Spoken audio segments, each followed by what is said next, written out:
चाहेला नजरिया सभे छुअल चाहे कर गोर गाल रे गोर गाल रे अरे तू गोर गाल रे।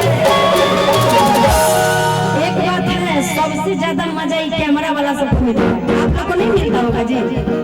मतलब आप लोग में वो चीज नहीं है, क्या बोलते हैं, दिल नहीं है, फील सबके अंदर वही होता है, दिल और फील सबके अंदर वही होता है। मतलब नजदीक से जो मैडम सबका जो दर्शन करते हैं बहुत मजा आप लोग लेते होंगे। सबके चेहरा पे लाइट है, देखिए जितना कैमरा मैन है सबके चेहरा खिल रहा है। और बेचारा लड़कन सब देखे तो पीछे है सुखा गया, यहाँ रहता कुछ एनर्जी प्रदान होता, देह खिलता, मन खिलता, कम से काम धंधा में मन लगता। कैमरा वाला डॉलर उठाता है इसीलिए चमक। हाँ ये लोग कहीं भी आगे रहते हैं।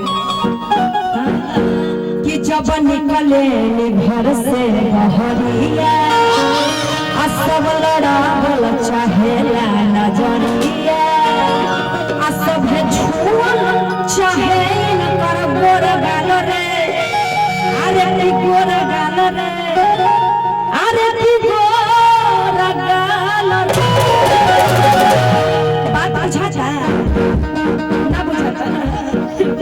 अरे गोरी तोरी चुनरी लाल लाल रे गोरी तोरी चुनरी लाल लाल रे अच्छा रे गोरी तोरी चुनरी लाल लाल रे अच्छा रे मार जा रे गोरी तोरी चुनरी लाल लाल रे अच्छा रे मार जा रे। जब निकले घर से बहरिया सब लड़ावल चाहेला नजरिया जब निकले घर से बहरिया सब लड़ावल चाहेला नजरिया सब छुअल चाहे गोर गाल रे गोर गाल रे अरे गोर गाल अरे गोरी तोरी चुनरी लाल लाल रे गोरी तोरी चुनरी लाल लाल रे चलो गोरी तोरी चुनरी लाल लाल रे चलो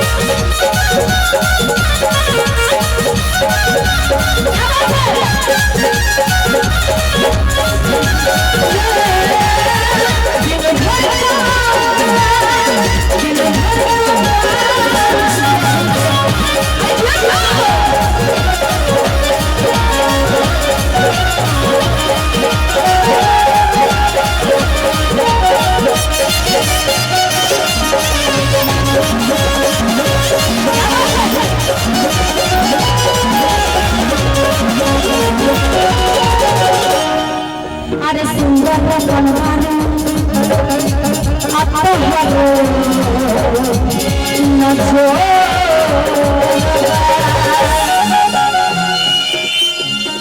कहे छोड़ा सा बंगाल पे छोड़ा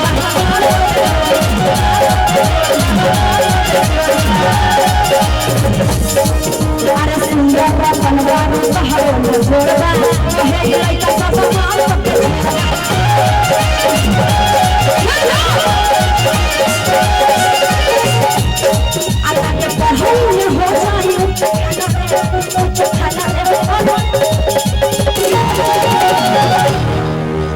ये धुआं बंद रखे गए लड़की।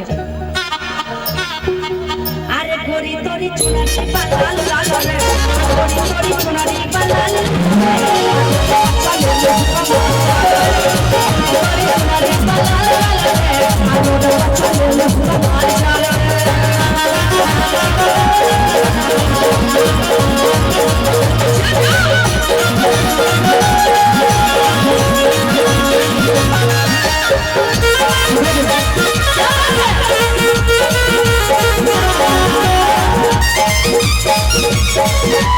Yeah.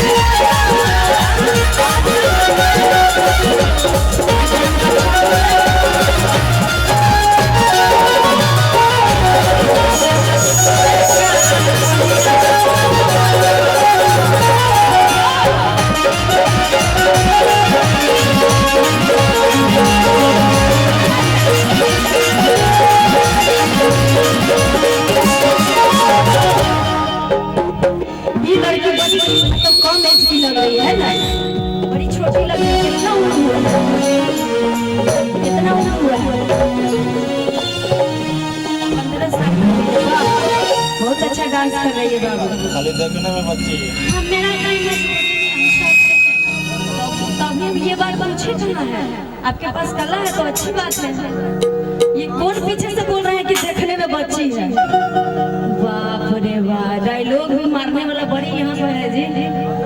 देखने में बच्ची है, पता नहीं कलयुग में बच्ची है कि नहीं बच्ची है। रुपेश भैया ऐसा बात मत बोलो। ऐसा बात नहीं है, लड़की सब खुद खाली लड़का पटाता है, हाँ। लड़का खुद नहीं पट पाएगा जी। खाली मर्दा एगो वायरल हुआ तो खाली छौड़ी पटाता है। छौड़ी पर अरे की कोने कॉलेज में आ करेलू पढ़ाई, लइका लइका से होला लड़ाई।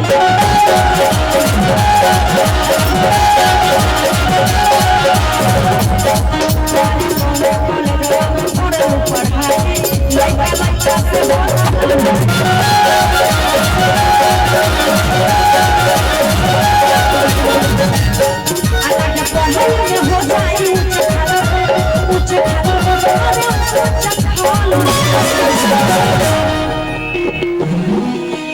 जवान को चिल्लाने सा